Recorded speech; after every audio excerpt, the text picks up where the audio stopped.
নিজের থেকে আসলে খুব বেশি পালানো যায় না। দিন শেষে, সময় শেষে, বেলা শেষে যখন খেলা ফুরোয় তখন আবার নিজের কাছেই ফিরে আসতে হয়।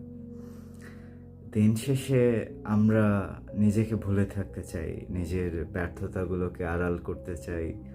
আমাদের মাঝে যে কমতিগুলো আছে সেগুলোকে কোনোভাবে ভুলে থেকে অন্য কারো ছায়ার মাঝে নিজেকে প্রায় লুকিয়ে রাখতে চাই। কিন্তু দিন শেষে, সময় শেষে, বেলা শেষে আবার রোদ উঠে আমাদের মাথা সোজো, আমাদেরকে পুরো তপ্ত করে দেয় সব কিছু, আর অনুভব করায় না, তুমি আর ছায়ার আড়ালে লুকিয়ে থাকতে পারবে না। কিছুক্ষণের জন্য হলেও আবার তোমাকে তোমার সাথে থাকতে হবে। তো প্রস্তুত হও, প্রস্তুত হও।